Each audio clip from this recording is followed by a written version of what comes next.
Hey, Flower Tribe, it's Kelly Lehman from Cranberry Hills Flower Farm with my friend Chris, and we're at Johnny Mango's in Delray Beach, Florida, and we're taking a look at some of these amazing orchids, and Chris is an orchid specialist.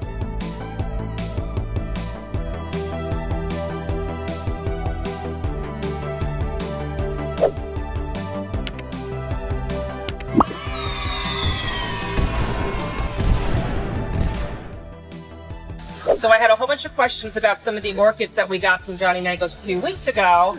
They're thriving, they're looking beautiful on my trees, but some of them I noticed had a few issues, which was me-induced. It wasn't because of the orchids. I'm just learning the orchid game. So what do you think happened with this leaf here? Okay, so it looks like by the signs I'm seeing, it looks like the leaf was a little bit rotted. So either what happened was some water got in the crown of the orchid, or what I can see here looks like the culprit is probably sunburn, and then it got wet and then eventually just deteriorated and turned into mush. So the water on leaves can magnify when sun hits it, and that's probably exactly what happened right there. Okay, now Chris, I'm going to slide in a video that I have, because I had asked you a question about this before. I had another leaf that had a white spot in the middle of it, and it was still a little bit green. And what do you think? That was also the sunburn? Yes, so an active infection will be yellow around the outside.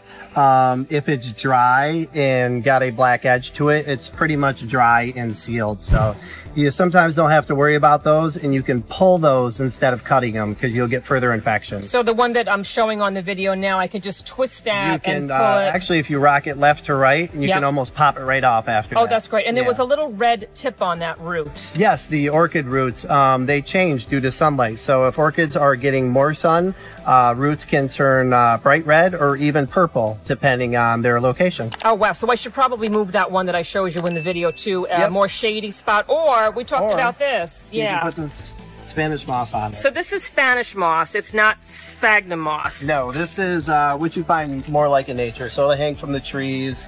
You find it more so up north in your parks and stuff like that. Most of it's been cleared out by people, but come here and get this, and you can use it for shade, drape it over the orchid, drape it over the leaves, and this way you get some shade without using the other moss, which will get too wet and cause burn. And so the sphagnum moss gets a little bit too wet, and this, as you told me, it's a living organism. And what is it? What's it called? It's like a tillandsia. It's more of an air plant. It'll actually get little tillandsia, little green flowers on it. So get out. It's actually green and living, but they're so tiny. And do I need to keep this moist or no? Like, what's the story with the moisture? You can just let it grow like it would in nature, and if you feel like it, you can give it a mist every day or two. Just a little shot of water, but not a drenching. Watering won't hurt it. It's just like you would do in the trees. Okay, but the Spanish moss is better than the sphagnum moss because it dries out. And tell me the story. I want these roots to look green. Like, what's the story with that? So, pretty much what this is Vellin. It's dried skin cells.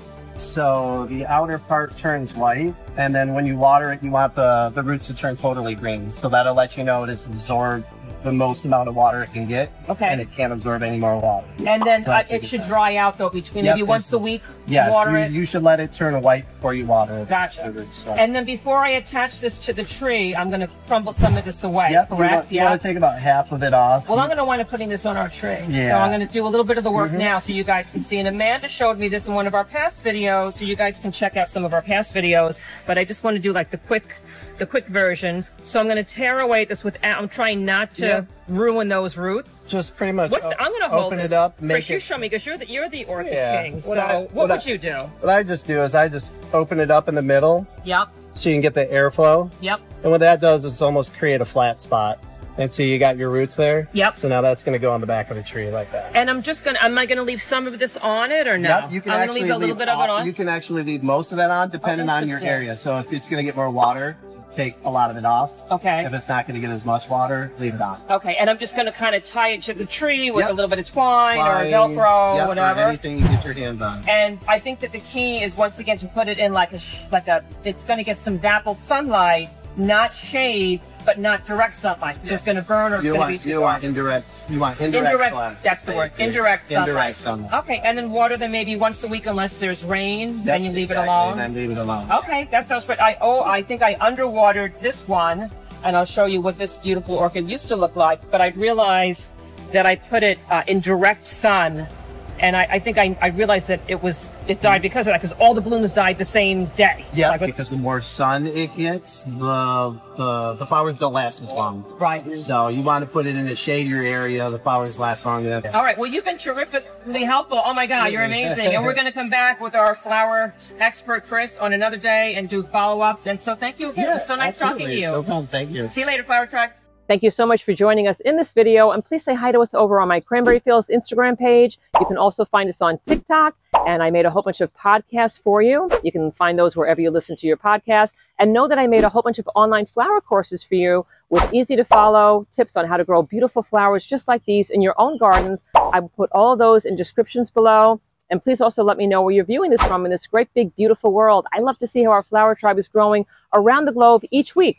Also check out our Kelly Lehman's Flower Tribe Facebook group, because there's thousands of gardeners from all over the world, and they're asking and answering loads of garden questions over there. And know that YouTube has allowed me to have a super thanks button attached to this channel. And if you'd like to buy us a cup of coffee, or let us know if you appreciate these videos, that would be terrific. Or you could just give us a like or a comment below. I would appreciate that. And I will see you guys in the next video.